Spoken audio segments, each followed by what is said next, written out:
time, I'd like to call this regularly scheduled meeting of the Harlingen City Commission, which has been duly posted, to order, and call upon Commissioner Mike Mesmore to lead us in invocation. Yeah, I would like to say a prayer for Evaristo Gonzalez.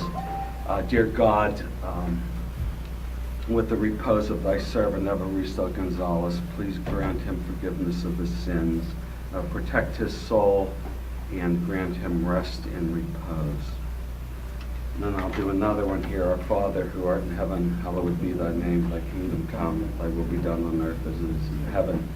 Give us this day our daily bread, and forgive us our trespasses, as we forgive those who trespass against us. And lead us not into temptation, but deliver us from evil.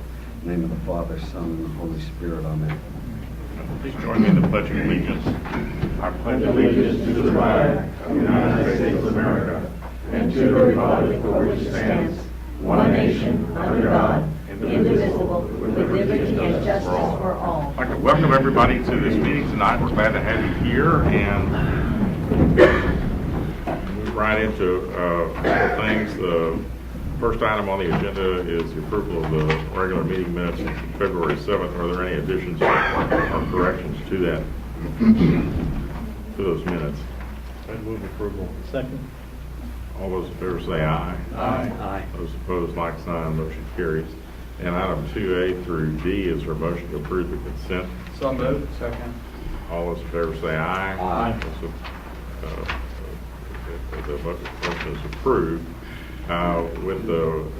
Without objection from the commission, I'll move to item 12, which is the consideration of possible action to approve selection of construction materials for City of Harlingen Convention Center. We have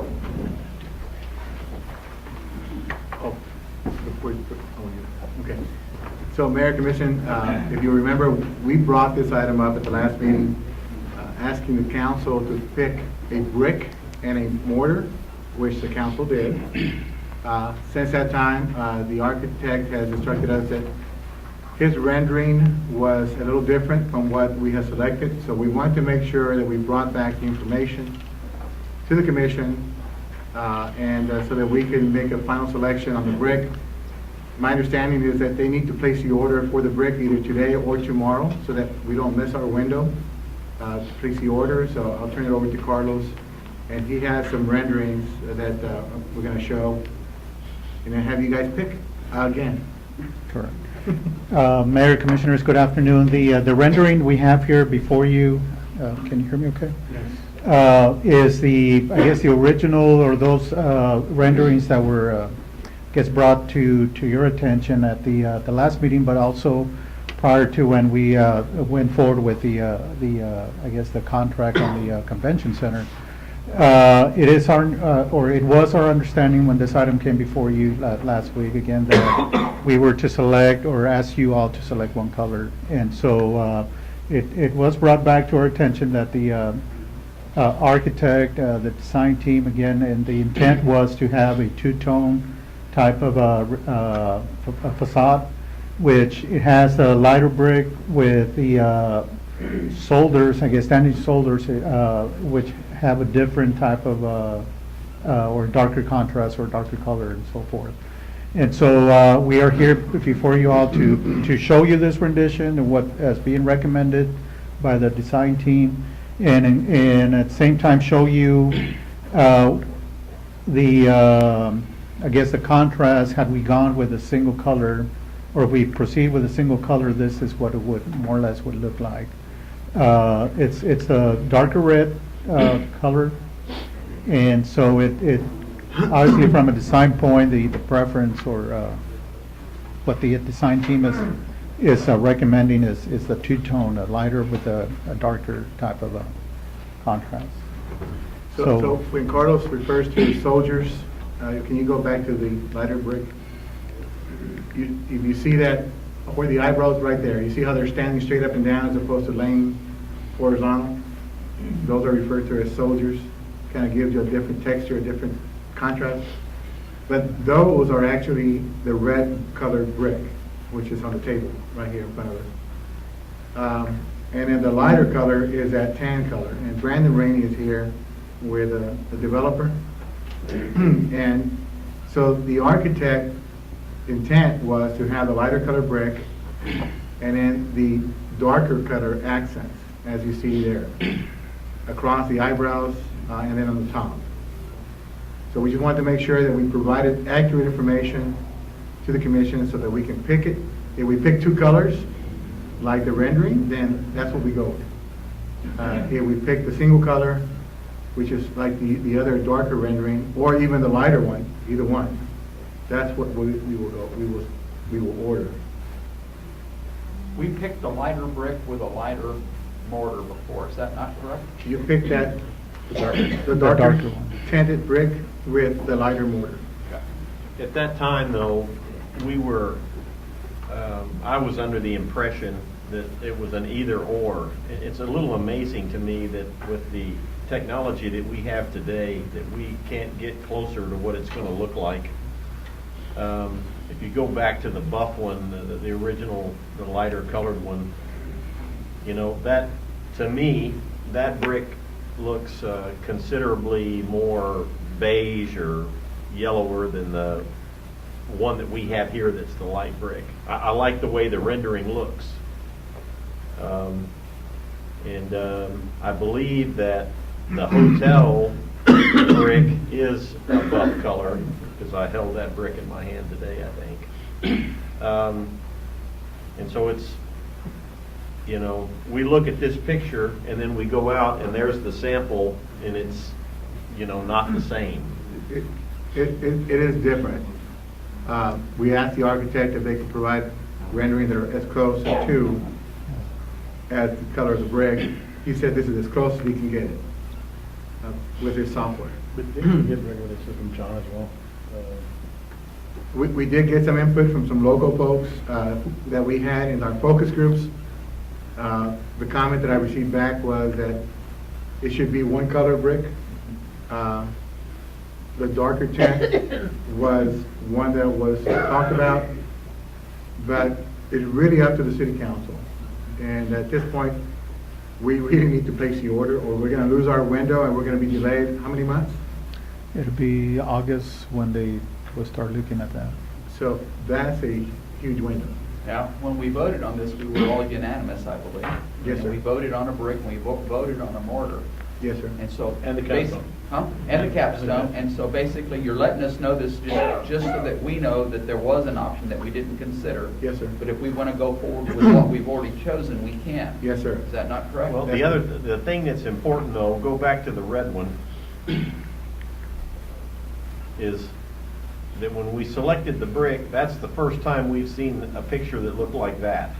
But That's correct. But it does not show any grout lines or anything else. They just No, colored it. Well, they did this very quickly. Yeah, He turned it over in one day. There's not enough detail. So there's not enough detail. The grout's going to make a big difference on that. So I think that picture's a little unfair. It's like they just kind of colored it in. So I disagree with that. I think we did the right thing the first time, and I think we should just move forward. That's kind of where I'm leading, because we already Then had the an only idea. question Well- gets to be then is for the soldiers or the contrast brick, do we want a contrast brick? Or do we want the soldiers to be the same color as that, just Well, can't you standing go with out? the lighter brick as the accent? Just, you should do a flip. Well, let me go back to something though, and I don't think this has been clear. My understanding is the architect is recommending the lighter No. brick. That's what Yes, sir. that's what he's proposing. That's what the architect believes. And so I'm not sure why. I think what he was trying to give us a choice on was whether we wanted the soldiers red or not, right? Is that the choice? Well, I think there was some confusion and some miscommunication. I The think con- the that- contractor so I asked us think to the pick the con- color. So I think the architect is saying, look, guys, I don't think this is going to look good. You know, but you're the client, you're the owner. If you pick this, fine.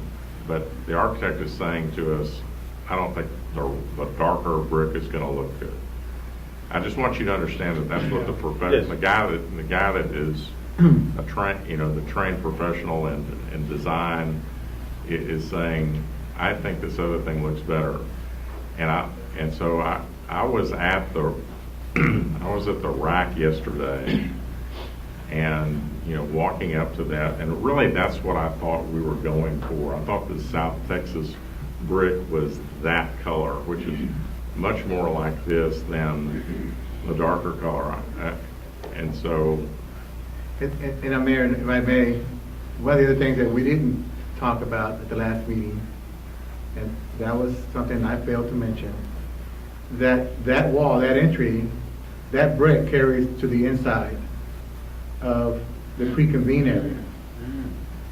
And so the designers have selected certain wall coverings, floor coverings, light fixtures, especially those S-type fixtures, and glue laminate that goes under the soffit areas that tie to this brick color on the inside. Which of is the a building, lighter brick. Which is a lighter brick. And I hadn't thought of that.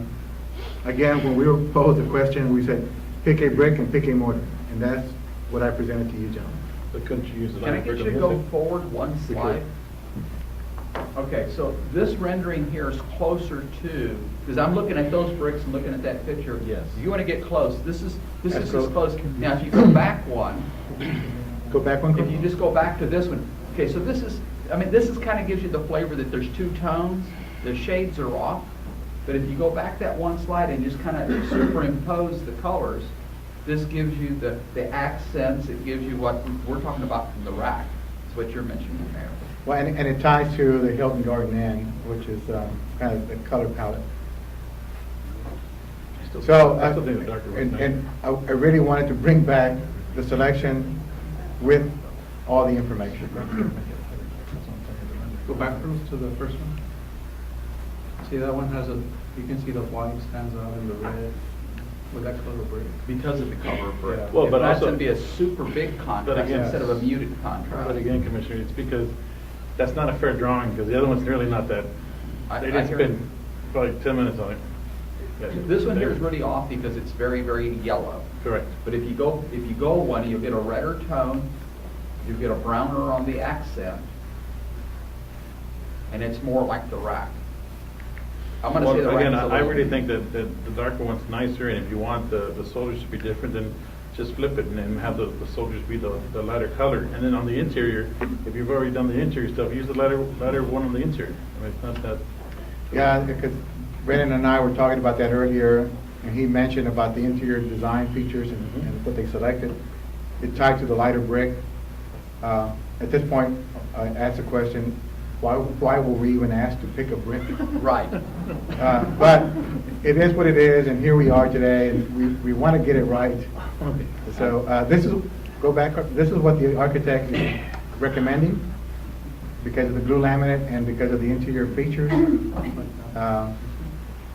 Not to offend anybody up here, but I suspect the architect knows a little more about all this than we do. Right, And- but we and did have should just agree with the architect. But we also had a focus group that had architects on the focus group, right? That are just as talented, right? So what are the wishes of the commission? I make a motion that we go with the recommendation of our architect who designed the building because he's tied everything together. And we move forward with this. Order the brick. Second. Okay, we have a motion and a second. Any other discussion? All those in favor say aye. Aye. Those opposed? All right, well, all right, we made a decision, so that's gonna look beautiful. They Here we go are, here. ladies and It's gonna look gentlemen, beautiful. design in action. Okay, very good. Thank you very much. Anything else from? Brent, you got what you needed? I mean, we can place the order? Sure. Just real quickly. Brandon Rainey, thank you all, and I just wanted to personally apologize for the confusion. I mean, I'm sitting back here listening to the discussion and realizing that you guys were put in what I would consider to be an untenable position to, number one, as somebody said, even be asked to pick a brick. That shouldn't have happened. When we originally had the focus groups of members of the community, which included architects, and developed the color palette and the attitude of the building, that's what generated the architects, your architects' design intent relative to the facade of the building, and then that driving what actually is happening on the wood elements outside the building, and then the wood and brick go to the inside of the building. So I agree with what you guys just came to, and I apologize that you even had to deal with this, because frankly, you shouldn't have had to. So we will be better communicators in the future. Thank you. All right, just a little miscommunication, but it's all's well. All right, thank you, Brandon, appreciate it, you being here. All right, go back then to item 3, which is sales tax assurance, LLC. Presentation of services. Good evening, Mayor, City Commission. On September 7, 2016, the City Commission approved a contract for professional services for sales tax compliance review and recovery services. We have invited Paula Barr, Director of Client Services, to provide the Commission with an update of work that's been completed up to date. Commissioners, Mr. Mayor, Mr. City Manager, thank you for having me here today. What a difference a month makes. You may remember I was scheduled to be here last month, and the weather was horrendous and the airport was shut down, and I couldn't get here to be with you. So thanks for providing a nice day today.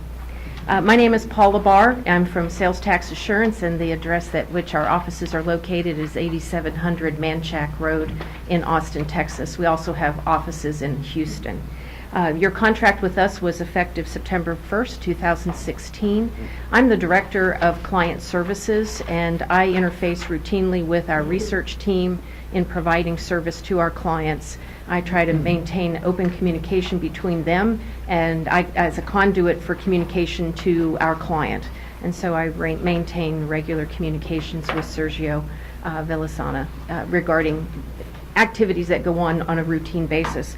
My purpose here today is to give you an overview of the kinds of things that we are doing for you in terms of reviewing your sales tax each and every month when you get an allocation. You may be aware that today was allocation day. You've gotten word of your numbers for this particular month. We at Sales Tax Assurance have not yet received your confidential data for March. We don't get that till later this week. But I will be talking to you about information that is current through your February 2018 allocation. So everything is a little bit behind in the sense that if I were here next week rather than this week, I'd have more information for you. But I will certainly keep Sergio informed of anything that we identify in the March data that seems significant.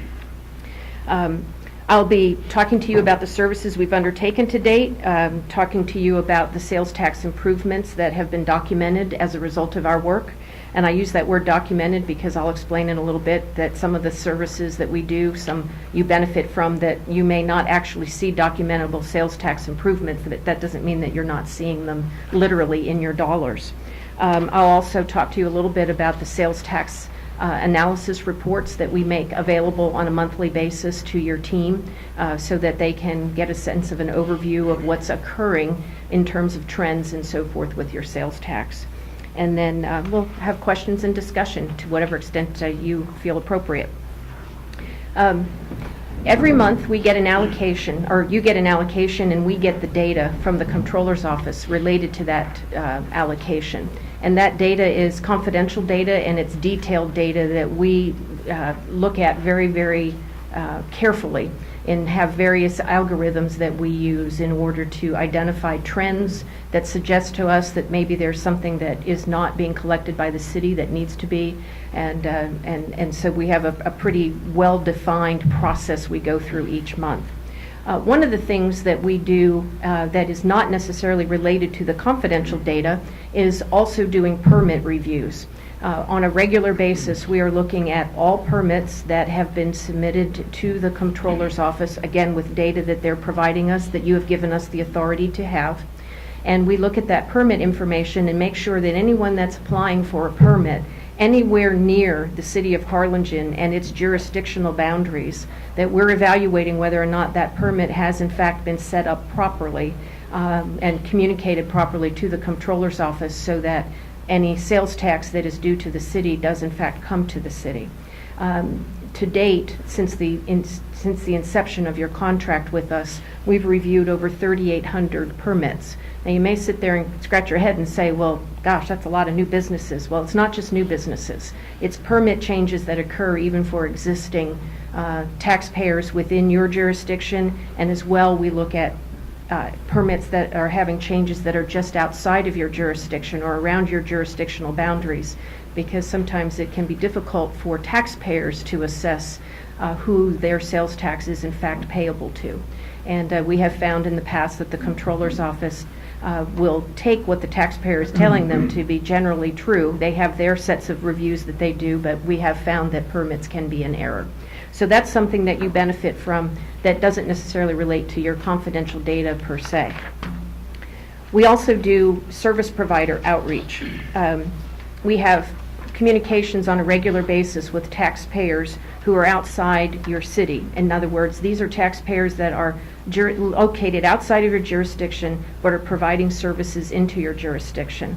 And some common types of taxpayers that you might think about are your wired and wireless telecommunications companies, cable companies, your internet services, satellite, waste management, utility services, and also subscription services like Netflix, Amazon, other types of subscriptions where you may be watching movies or otherwise getting subscription services. These are not necessarily print media, but media that is available on a subscription basis. What we do on your behalf is provide to these various taxpayers that are located outside of your jurisdiction, we provide them detailed address information about your jurisdiction, so that as they are building their systems to collect and charge sales tax as appropriate to their businesses, that they know where your jurisdictional boundaries are, what the addresses are that are inside your boundaries, so that their systems are programmed appropriately to collect that information, remit the sales tax to the Comptroller's Office, and therefore allocated back to you. We also do regular variance monitoring, and this is where some of our algorithms come into place that are proprietary to our business, where we get this confidential sales tax data every month from the Comptroller's Office. As I mentioned, today is the day that you learn about your March allocation, and by Friday of this week, we will have a detailed data dump, essentially, from the Comptroller's Office that we then look at very, very carefully through a variety of computer processes. And there's also more art to this than science, and it's people, too, looking very carefully at information to see what variance issues we find that suggest that maybe there's something going awry with a particular taxpayer and that taxpayer's remittance to you. You've authorized us to get that data. We maintain that data in our proprietary systems, and we've built a database basically of all of your sales tax data dating back to January of 2015. Now again, you might say, well, your contract wasn't effective with us until September of 2016. When the Comptroller's Office provides us confidential data, they provide us the current calendar year and the prior calendar year. So when you started with us in September of 2016, we had the benefit of the 2015 data, even though you weren't with us, and we've built that database so that we're continuing to have an ongoing database to compare with to look at these trends over time. Okay. We're also doing taxability screens. These taxability screens are a result of the fact that Texas has one of the most complex and confusing sales tax processes of any other state in the country. Anytime we are visiting other organizations like ours that are doing business similar to us in other states, they all are in a quandary about Texas because it is kind of a unique entity when it comes to sales tax. There are a lot of rules, and there are rules that the taxpayers themselves are expected to understand about their own business type and how the taxpayer rules apply. But frankly, not everybody is a sales tax expert, and we spend a lot of time looking for situations where a taxpayer may not be doing. They may be appropriately permitted to provide sales tax to your jurisdiction, but they're not necessarily applying it properly. And we look for a lot of those types of situations. A common example is a sales tax that's based on the business location of a taxpayer versus a sales tax that's calculated based on where the service was actually provided. So there's a lot of confusion over those types of issues. So those are things that we look at very carefully. We also look very carefully at use tax. Again, use tax being sales and use tax that's paid into the jurisdiction from taxpayers that are actually physically located outside of your jurisdiction. And then also sales tax that results from direct pay permits. This is a situation where a very large organization may choose to pay sales tax themselves when they purchase items rather than having the entity from which they purchased the material to submit the sales tax directly to the state. Some very large taxpayers in your jurisdiction are direct pay permit taxpayers. And so we also assess that and make sure that's working the way it's supposed to so that you're benefiting fully from that sales tax. The next, I know that you were handed copies of my materials that I'm looking at, and I just wanted to show this next graph to you. This is the sales tax improvements report that show the documentable sales tax improvements that are a result of our work. And you can see here through February of 2018, we have recovered just shy of about little over $18,000 in sales tax for your jurisdiction as a direct result of our work. Now, I mentioned earlier that documented sales tax improvement because the confidential data we receive from the Comptroller's Office on which we base this type of recovery activity only is reported for sales taxpayers that meet the Comptroller's Office threshold to be included on the confidential data.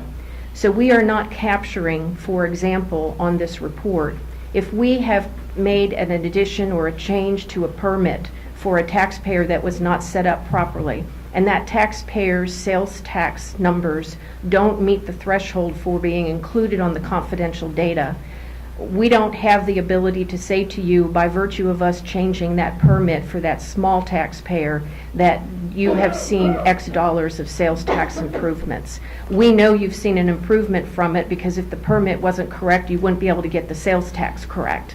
But we can't document to you exactly what that dollar amount is, so we don't include it in this improvements graphic, and we do not include it in any contingency fee invoices that we would provide to the city if any would be due. And if you look at the bottom of this chart, the average per year is about $17,000, a little over $17,000 as a result of our work. Cumulative to date, $18,700. And if you take that and extrapolate it over 10 years, that would be about $172,000 value to the jurisdiction at this point. If I had been here last month to talk with you, those numbers would not have been as large. We have found 2 additional sales tax payers that we just recently evidenced the change as a result of our work. So these things are ongoing and they happen, on a routine basis. So I could come back here every month and we would have some different numbers to explain to you. But it's a matter of when we find the error, how long it takes the Comptroller's Office to work with the taxpayer to actually fix the error, and whether or not the Comptroller's Office actually has the taxpayer go back and amend reports for prior periods. And some of those things can take months to come to resolution. We have a couple of situations that we're monitoring for you where we have identified some rather large sales taxpayers that we thought there were some issues with based on our research, and turned those over to the Comptroller's Office. There are active audits occurring with those 2 particular taxpayers, and so again, with audits, some can be resolved in months, some can be resolved in years. So we are continuing to interface with the Comptroller's Office to keep tabs on what's going on with those 2 scenarios, and we look forward to having an opportunity to communicate back through Sergio as those become resolved. Another important element of what we provide are these monthly reports. We take the confidential data that we're provided by the Comptroller's Office, and on the last page you'll see a 1-page report. This is just 1 page of a whole series of reports that we make available to the city. And the reason it's only 1 page of many, many reports is the other reports that are provided are confidential. And this being an open meeting, it would not be appropriate to provide that information in a public session, because we have to be very careful that we do not associate a particular taxpayer's name with a particular taxpayer amount, sales tax amount. So this is a one-page summary report that kind of encapsulates at a high level some of the other detail that's provided in the entire package of reports. And this allows you to get a sense of how your sales tax is trending. And I would call your attention to the right-hand column as you're looking at the report, three graphs down where you see the green bars. It's called the sales tax net payments change year over year. The thing you want to be looking for in this report is that the bars are all on the green side, and that they are on the green side. You are going to see some month-to-month, year-over-year changes, but this is an indication that you have a solid sales tax trend occurring in your jurisdiction. I would also call your attention to the report just above it where it says sales tax net payments trend. Again, you want to see a line there that is, gradually inching upward, which is what you see. If you notice, there are some blue bars there that are vacillating in certain months, and there's a pattern to it. That's reflective of the quarterly reports of allocations from quarterly taxpayers. There are 4 allocations during the year that are larger than others because you have the benefit of quarterly tax filers submitting their quarterly taxes in addition to those that are doing it monthly. And then in February, you have the benefit of taxpayers who are paying on an annual, monthly, and quarterly basis. So that will account for some of those peaks. But the red line being solidly inching a little upwards is an indication that, again, you're in a good trend pattern with your sales tax. We also provide on this report your top 10 taxpayers. And the reason we can provide these names to you in this report is we're not associating specific dollars with any of those 10 taxpayers. We're only aggregating the dollars. And your top 10 companies, taxpayers, are responsible for just shy of 30% of your sales tax. That would suggest to me, first of all, as I'm sure it does to your finance department, that those are taxpayers you want to keep an eye on. If you have a sense that something's going awry and somebody's going to be moving one of these businesses out of your jurisdiction, it can obviously have a significant impact on your sales tax. But looking at this list, these are stable companies. I'm not sure that you have really anything to worry with in my viewpoint. But again, keeping track of your top 10, your top 30, your top 100, those are the types of reports that we're providing to your finance area so that they can keep an eye on that with our assistance. Finally, on the bottom left corner, I would just call your attention to the sales tax collections by industry segment. You have a very healthy segment report here. We worry when there's too much in one category. You have a very good mix of various types of sales tax payers, not uncommon in a more city-like environment such as you have. But all indications are that you are in a very healthy sales tax pattern. Finally, bringing your attention to the top left corner, the sales tax net payments actual versus forecast. I want to make it clear that should this report be provided to you in subsequent months when you look at this, this is a forecasting tool that we have created. It's not a forecasting tool that necessarily takes into account what your finance department is doing in terms of its forecast of what it's budgeting for sales tax purposes. This would just be one tool that they might use in conjunction with other methods that they have for gauging what they believe their sales tax would be doing over time. But it is our opportunity to bring to the people we work with in your jurisdiction, your finance department, what we think is going to happen by the end of your fiscal year. And you can see that fiscal year to date, your actual year-over-year change is 9.9% to the positive, and we're projecting that by your end of year fiscal year, you'll be at about 8.2% overall increase. Now, you may well blow that out of the water, but that's taking 2 years of data, not necessarily taking into consideration organic growth that may be going on and development going on in your market that we may not be aware of and not projecting forward. Okay.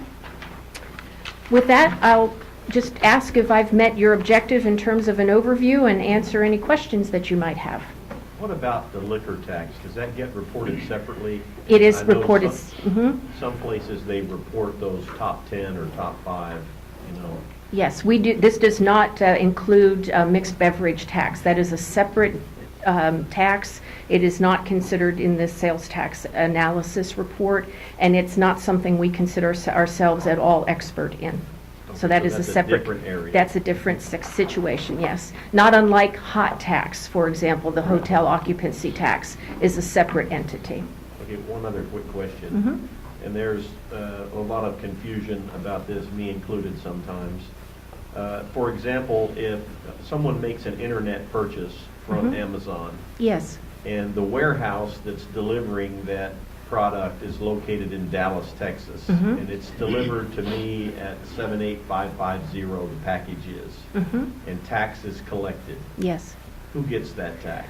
For internet sales, the sales tax is payable based on the delivery of the item, the address to which it is delivered. Right.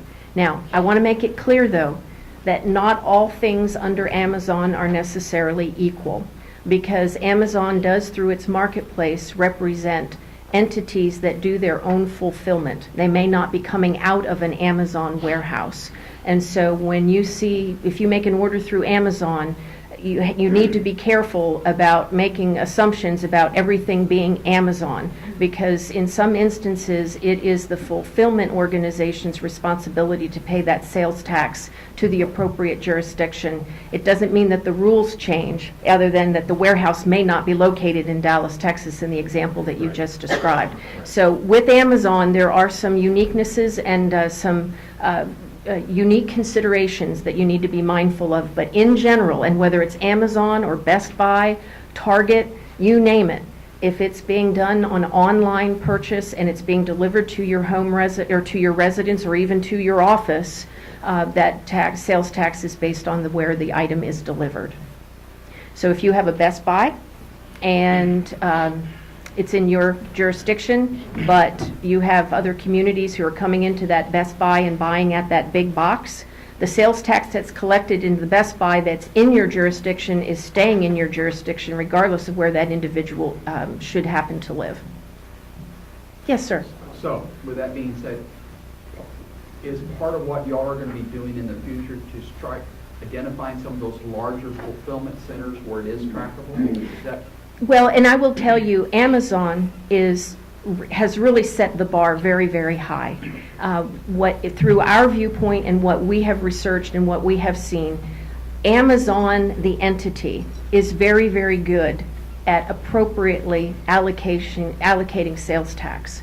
Where sometimes it gets to be an issue, and the issues that are brought to our attention tend to occur when there is a non-Amazon fulfillment that was an order placed through Amazon Marketplace, and then that's a whole different kettle of fish. That's what I was referring to, the Mhm. marketplace. Yes. Because I noticed that Walmart's starting to use fulfillment centers that are not part of their normal network, as are others, because, you know, if they have the machine in place, they might as well get involved. Right, but again, even in that situation that you're describing with, a warehouse being located in different locations, again, the key here is that it is sales tax is collectible based on the delivery address of the item. Right. Mhm. I noticed some of the small businesses are no longer having to report where services are delivered anymore.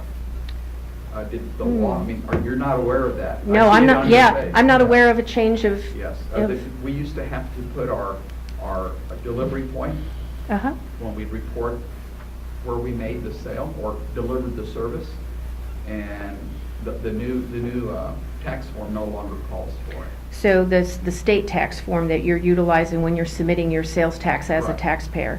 Right. I am not personally aware of that. That doesn't mean our research team isn't, but I'm going to make note of that and look into that a little further. So I appreciate you bringing that to my I know they've been attention. making lots of changes on their website, and they may have not realized they left that off. Yes. I think there was confusion too about where they were. Did that community collect sales tax? And so a lot of times I think they were opting to, well, I don't know, they don't collect it. So I think that was the motivation, and I think that was a new law that changed. I'm thinking also, because I kept complaining through the state that they were burdening the small businesses excessively for one sale that Yes. I made. Yes, I understand. Yeah. And so it may be an accommodation that they're making on that front for, and I don't know your definition of a small taxpayer, but I will tell you the definition from the Comptroller's Office perspective in terms of what's included on the confidential data.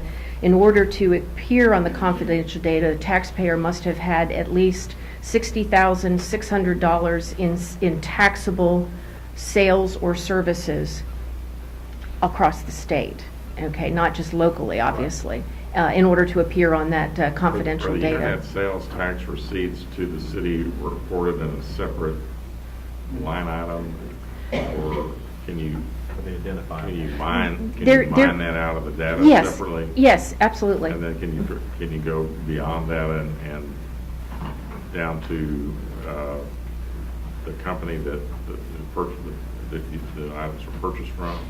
We can mine down to, well, first of all, we have data that is all data that is related to your jurisdiction because your jurisdiction has its own unique sales tax code. And from there, we have the ability to identify the actual report of the sales tax. What we cannot do is necessarily see what service it may have literally been made payable for. But we know, the taxpayer's address, we know the kinds of services the taxpayer does, et cetera. We just might not know that $7.28 came from a purchase that you made.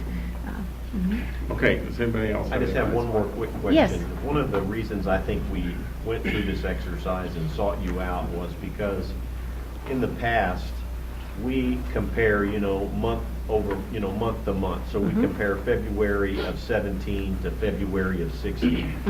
And we would have some fairly wild swings in that number that you wouldn't expect. Right. Did you notice anything different about our data, or is that just because we're not used to looking at that data?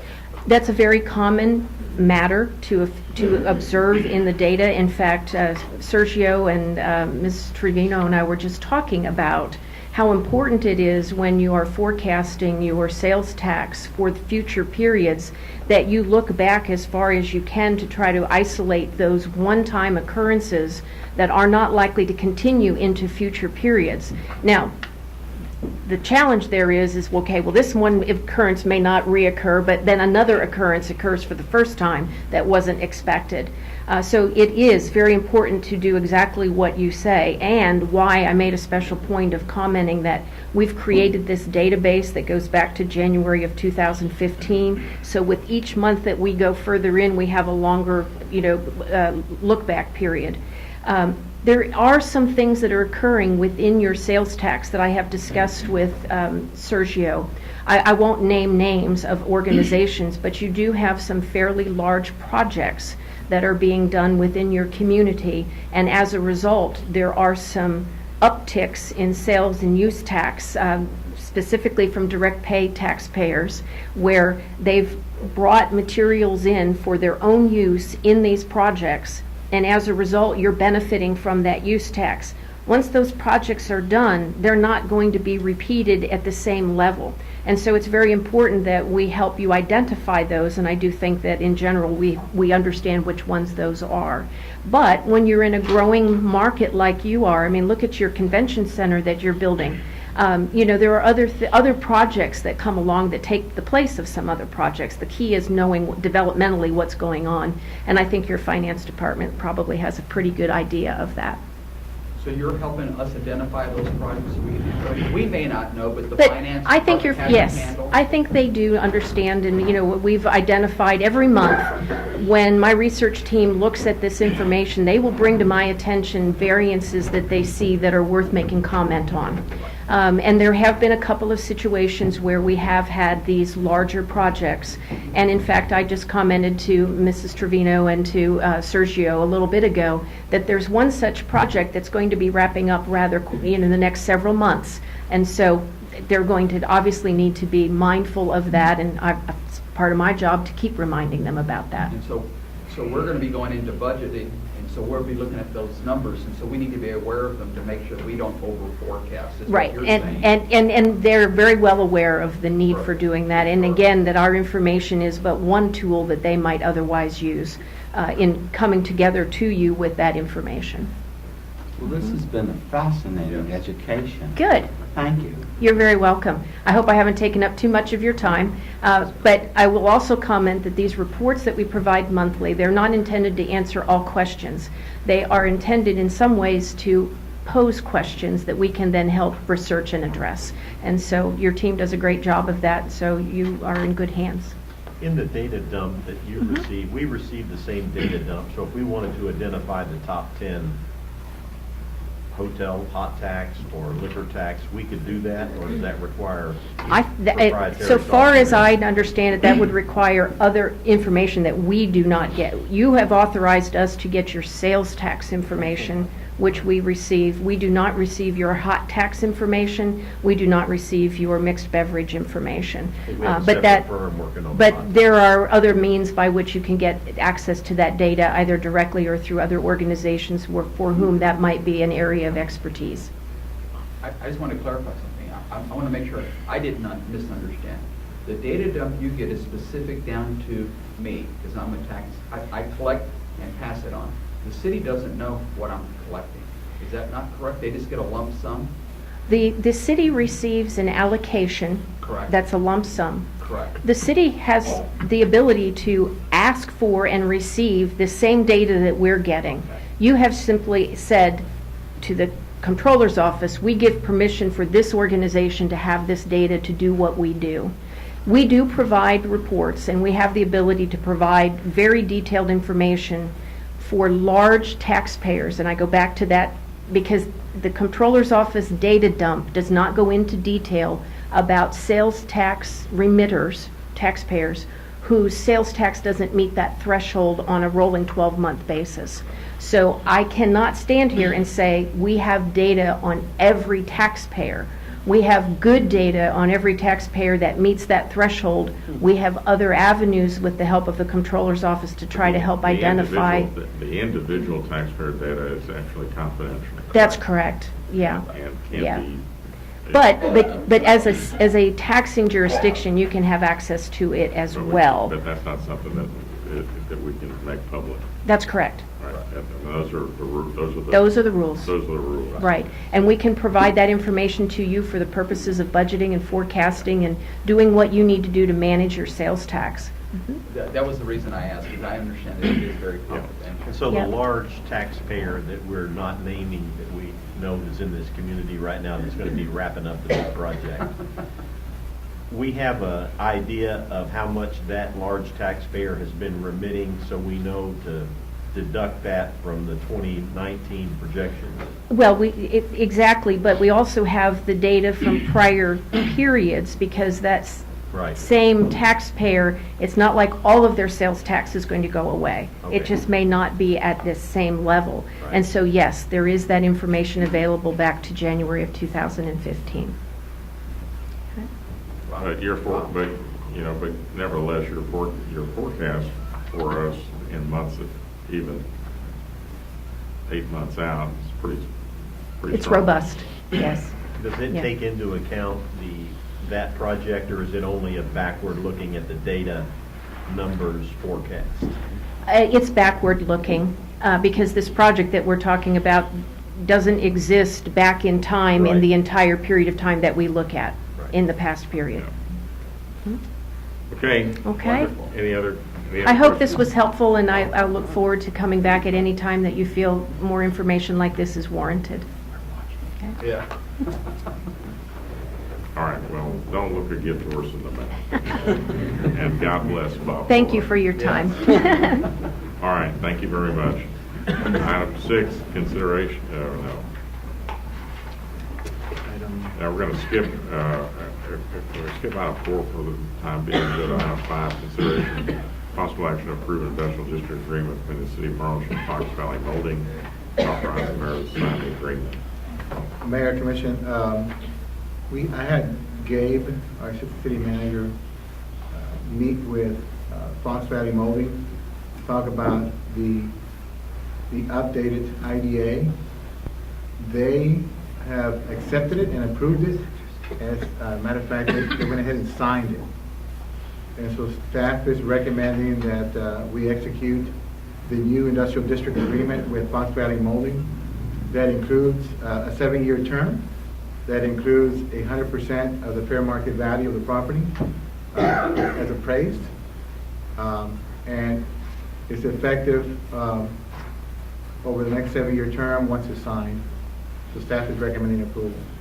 And this is just the first of, I believe there's 17 So basically, it's as if they were. inside the city limits. Right. Yes, sir. And they'll continue to receive city services. Motion to approve. Second. All those in favor say aye. Aye. Those opposed, like sign, motion carries. Item 6, consideration of possible action to approve a work-study agreement between the City of Harlingen and Texas State Technical College. Authorize the city manager to sign the agreement. Good evening, Mayor, Commissioner, City Manager. This agreement allows work-study eligible students to work in city departments. All wages will be paid to the students through the TSTC financial aid office.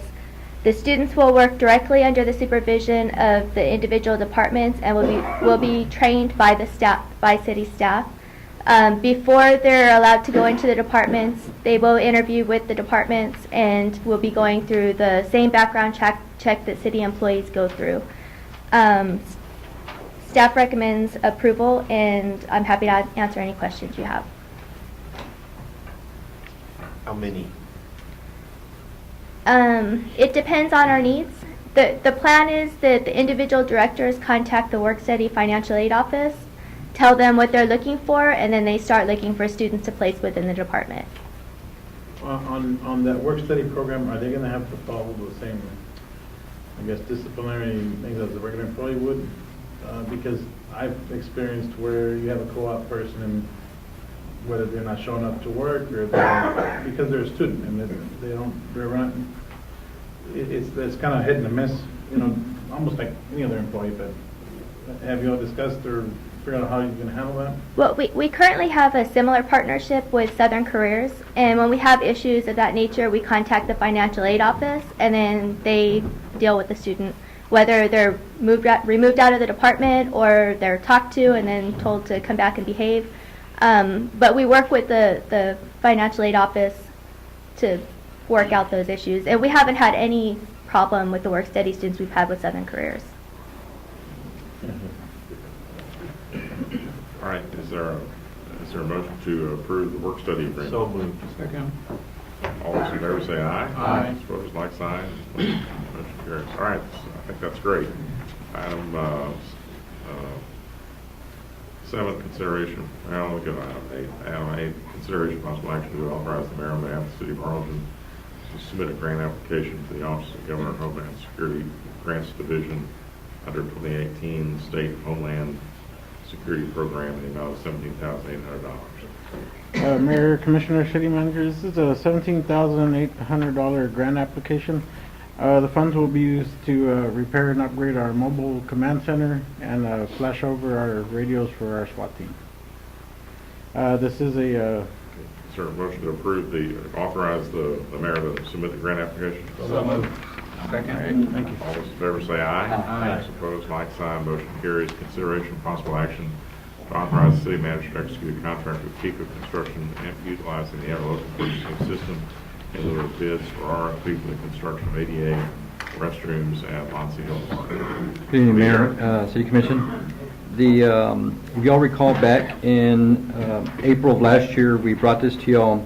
We received, I believe, those 5 bids, and they were all over budget. And so we got direction from y'all to go back to the architect and try to amend the floor plan and try to bring it within budget. And so we have done that, and we brought it down to $188,552. Originally, the lowest responsible bidder was $220,000, and so we went with him, which was KIKO Construction. And so KIKO Construction is now on the tips, and so we wanted to use that avenue to be able to move forward with the project. And so the bids were rejected, and so we want to go with KIKO to be able to construct the restrooms at Montse Hill Park. Javier, I thought we were going to wait until we were going to try to lump it through with the other projects, What? because spending $200,000 on restroom is way. And just for the commission's benefit, when we built the restroom at McKelvey, standalone bathroom, that was well over $200,000. Oh, I know, but I thought, I thought we had said we were gonna wait on that until we did some phase of the park and kind of lump it into our construction to get a much better value. And see, and what I want to do is get an ADA compliant bathroom done, because we are getting a lot of use out of the all-inclusive playground, which is, this bathroom would be located just behind the all-inclusive playground, Yes, sir. right? Yes. And so right now, as it is, when the kids are playing, they have to cross the street on L Street to use the bathroom, because that's the only one we have. This will give them one in close proximity to the playground, and easy access and ADA compliant. So then we're not anywhere near close to that phase in the. No, we're still in the design process, and it's going to take at least another 2 months to get the design done, and then go out for bids, and then we're going to have several months of construction. Okay. And I didn't think it was a good idea to wait that long, but we are getting a lot of use of the playgrounds, and we do want to provide a bathroom that's a lot closer than where they are now. We do have money allocated for this, and that was Yes. 50,000. It was 150,000 that was donated to the city. Yeah, so we're over. And so, but that 150,000 didn't include the Koppel Foundation? No, that was, It did. that was from, It did include the Yes, sir. Koppel Foundation, okay. and so the difference we're getting is from the finance department. There's a fund that Mr. Trevino had found, and so we're still short $8,552, and so we're going to pick that out of our budget. So just so we're clear, LB doesn't have a special slush fund somewhere hidden away that can tap into when we run short. I don't want the department getting any ideas, all right? So, She's magic. So where did the extra money come from, LB? All right. So, but we have identified where to get the money from. I'd like to move forward with the project because we are seeing more and more use. I mean, what's the time of This construction? will be funded through everything we have. Yes, sir. Time of construction? So, Estimated finish should be. 120 days. 120 days. 120 days. Summer's right around the corner. All right, I'll motion for an approval. Second? Any discussion? All those in favor say aye. Aye. Those opposed, like sign, motion carries. Thank you. Item 10 is consideration of possible action to approve a resolution in support of eligible census tracts of the Rio Grande Valley for Opportunity Zones program. The Lower Rio Grande Valley Development Council, not yet, that's the next item. The Lower Rio Grande Valley Development Council approved the resolution to submit, in support of submitting eligible census tracts for opportunity zones. Opportunity zones is something that was created as part of the Tax Cut and Job Act, and it is a economic development tool that encourages investments in local communities, especially underserved communities. And so we don't have a separate resolution. We're simply asking the City Council to take action in support of the resolution that's been submitted by the COG to the Governor's Office. And the next item, we will talk about the list of census tracts that we submitted that are included as part of the COG packet as well. And staff is recommending that we support the resolution passed by the Council of Government, which we are a member of. We don't have a copy. That was placed on the, Oh, here it is. that's not included in your packet, it was placed on the desk up here before the meeting. We received this on Monday, right? Third Tuesday, Monday afternoon. And we're part of it. Yes. I motion for approval. Second? Yeah, we have a motion and a second. Is there any discussion? All those in favor say aye. Aye. Opposed, like sign, motion carries. Item 11 is to consider an action, possible action to approve opportunity zones prioritized list submitted by the city manager to the governor's office for eligible census tracts. So we are asking council to consider ratifying the decision to submit eligible census tracts for opportunity zones. The mayor has signed a letter to Governor Abbott And what we've done is we've submitted a list of census tracts. Did they get a copy of this? Yes? Yes. Okay. Yes.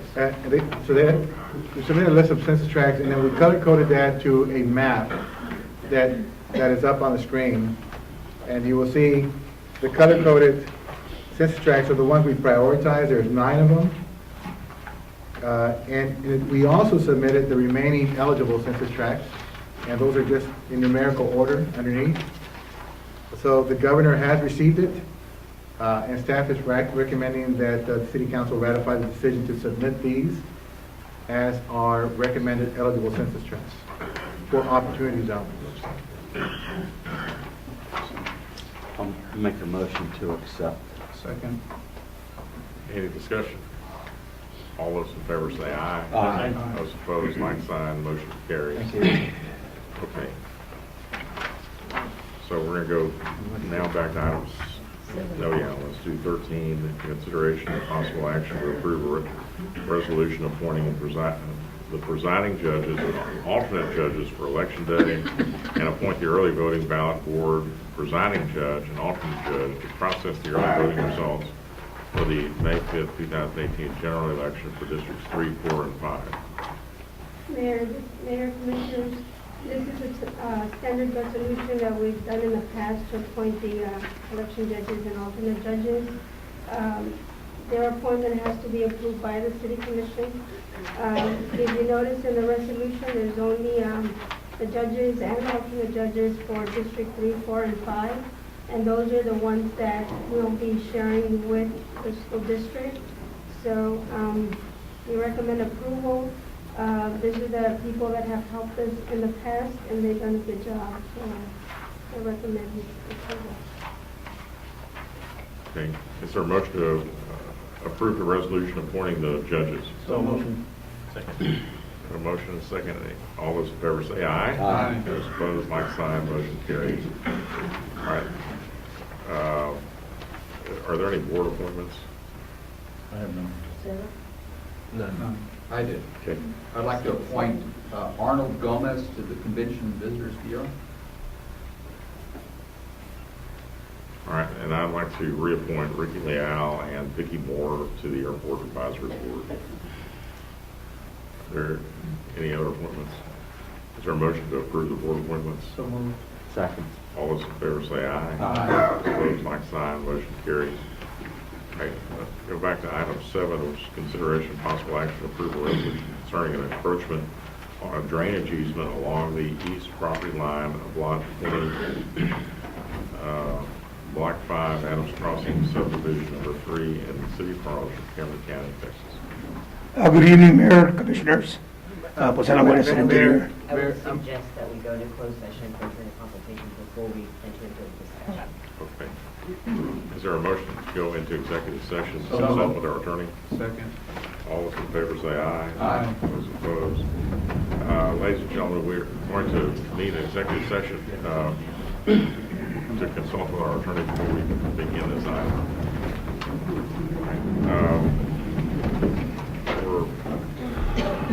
We're out of executive session at 6:45 p.m. Coming back to the item. And so I've read the item. It's the only thing on the agenda is to approve a resolution concerning an encroachment. So what's the recommendation of the city attorney and the staff? Staff is recommending approval of the resolution as included in your packet. Okay. Is there a motion to approve? Motion to approve? Second. Any discussion? All those? Could I interject a moment before you approve that paragraph 3 of the resolution be amended to include a provision that in the event Mr. and Mrs. Garcia do not own Lot 20 at the time of any injury, damage, or loss of property occurs, that they shall have no responsibility or injury or loss. And the city legal does not recommend any changes to the resolution to adopt the resolution. Well, because the resolution as it is means that forever they move out of town and gone 25 years, and then all of a sudden they get sued because of something that happens out there, and that's why I'm requesting that the resolution be amended to. Have you had a chance to look at that language? Becky? Yes, we looked at that language, and we're comfortable with the way the language is. The motion's on the table as is now, so. May I speak? So Well, even you have with- your counsel here, and the only thing that's on the agenda tonight is to approve the resolution. There's a motion and a second to approve the resolution as presented. Your counsel has suggested that we amend the resolution. Our counsel has advised us not to amend the resolution. So is there any discussion by the council? Any other discussion? All those in favor say aye. Aye. Those opposed, like sign. Motion carries. All right, thank you.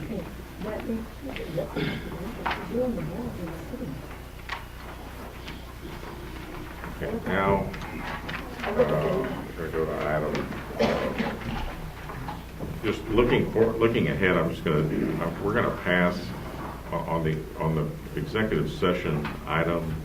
We're going to pass 15B because we're not ready on that yet. So there will not be an executive session item on 15B. So now we can. Yeah, I'm not going to go there yet, but I'm going to go. But I'm just letting everybody know. So the last two items on the agenda are going to be this item 4, which is the consideration of possible action to approve the proposed marketing plan for Los Indios Bridge in partnership with Cameron County and the City of San Benito, and then 15A, an executive session, and then possible action on that on 16. Okay, so item 4, come on out. Sorry to make you wait. No problems. Thank you so much. Good evening. Hold on, Mike. He's leaving, I'll be right back. Okay.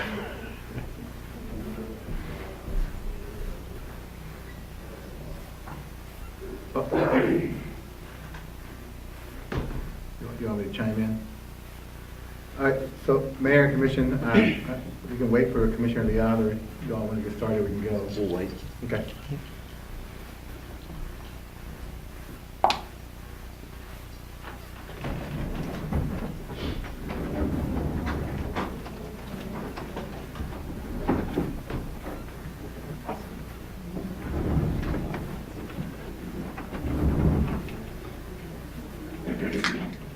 That's the good stuff. I'm gonna have a soda.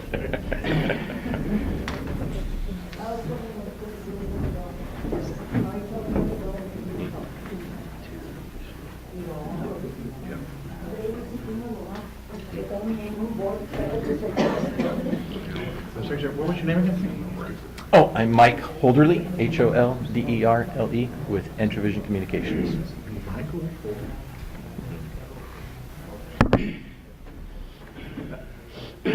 Once the Commissioner comes in, I'll start you off a little bit.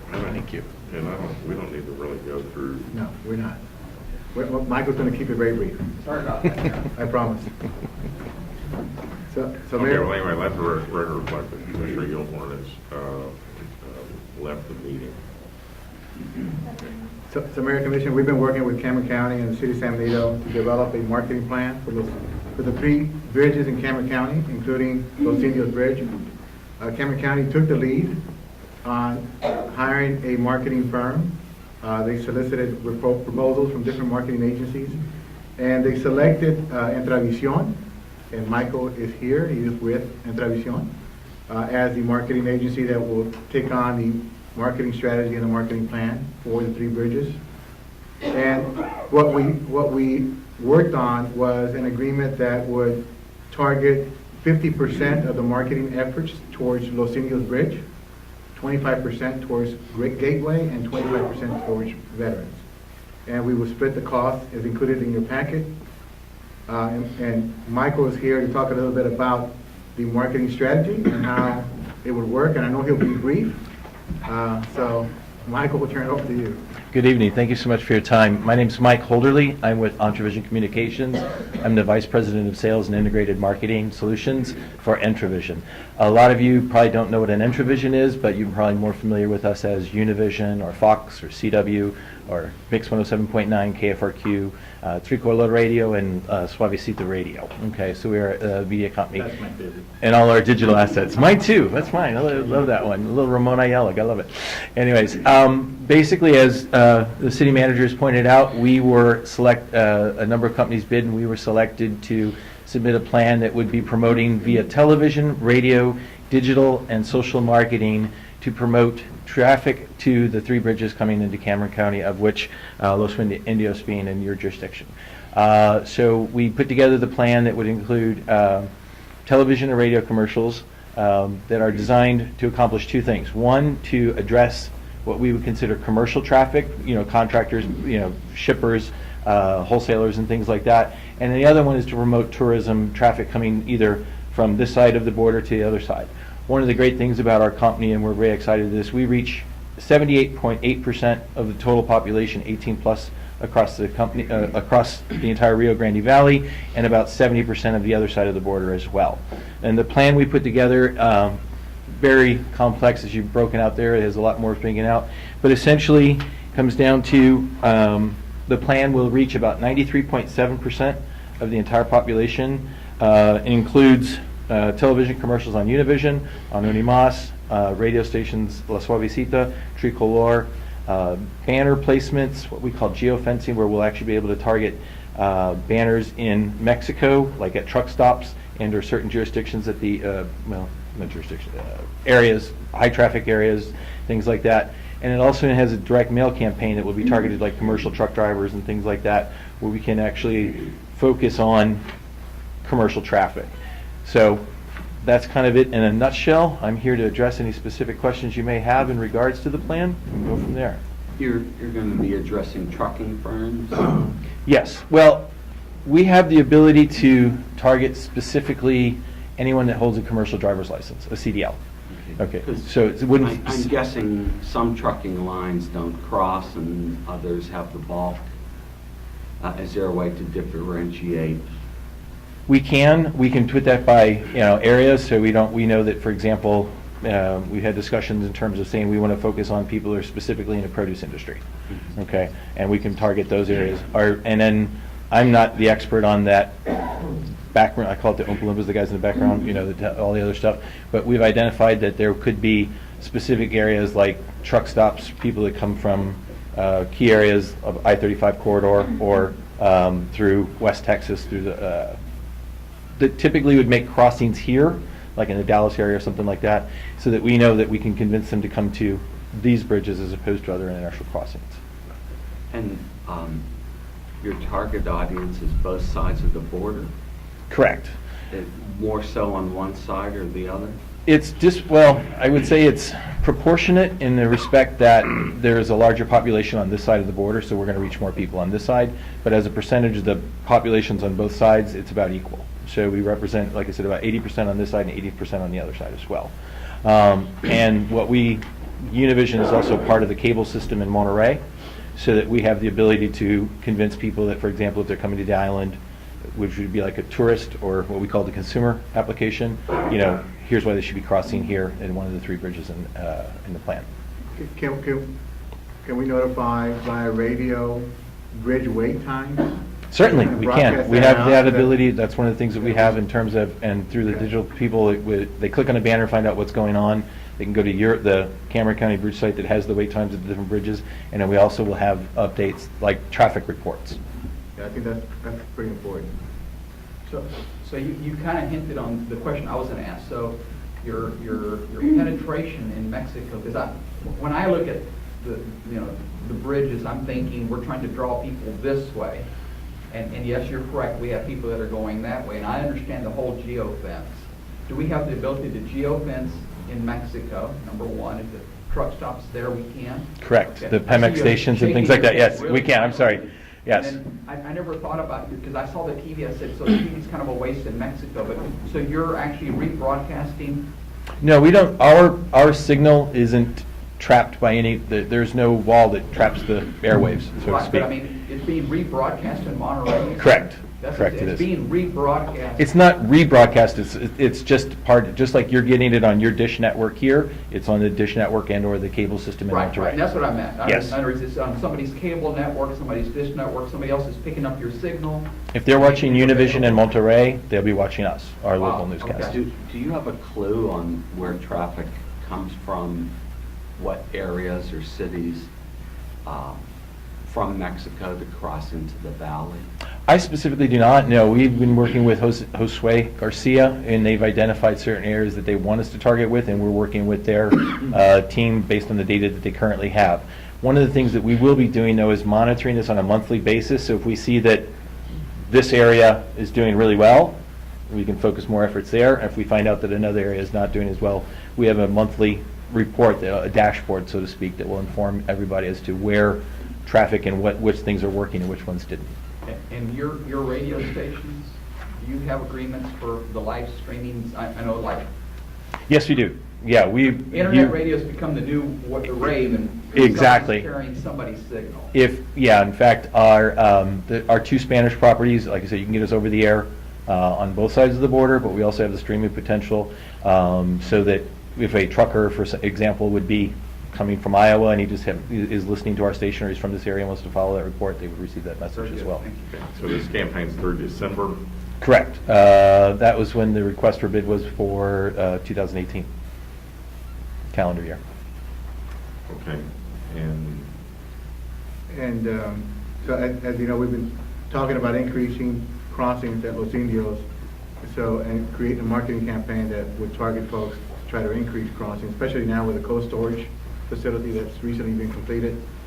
Our cost, as broken down right now, would be about $15,253. And we would propose that we take that from generated revenues from the bridge. This is just a presentation. It is, actually, it's an action. Actually, it's an action. I just looked at it, so. Yeah, I read their packet, that's why I'm asking questions. Some of that wasn't explained in there. It was pretty too detailed. Okay, I apologize. But anyway, that's our share is approximately $15,000. The way it's broken down, on 50% of Los Indios, that cost breaks down to about $61,032, and 50% of that would be paid by Cameron County, and then the remainder would be split between us and San Benito.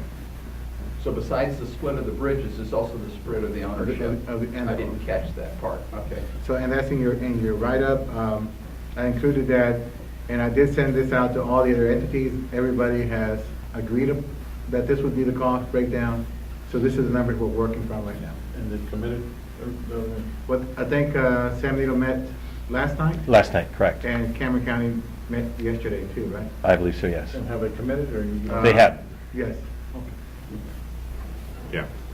Okay. Motion for approval. Yeah, second. Any other discussion? All those in favor say aye. Aye. Those opposed, like sign. Motion carries. So this is it's a great time for us to be doing this as we. We're very excited. As we get this cold storage inspection facility up and running. I think to have some real serious marketing going on at the same time. Perfect compliment to that. Okay, thank you. No, thank you very much. You have a good evening. Thank you, Mike. All right, and so the next item on the agenda is another executive session item. We'll need a motion to go into executive session to discuss under Chapter 551, Chapter D, BTCA Government Code Sections 551.087 and 551.071 and 551.072 regarding commercial financial information from business prospects from which the city is conducting economic development negotiations. I'm out for this, right? Yeah. Sorry.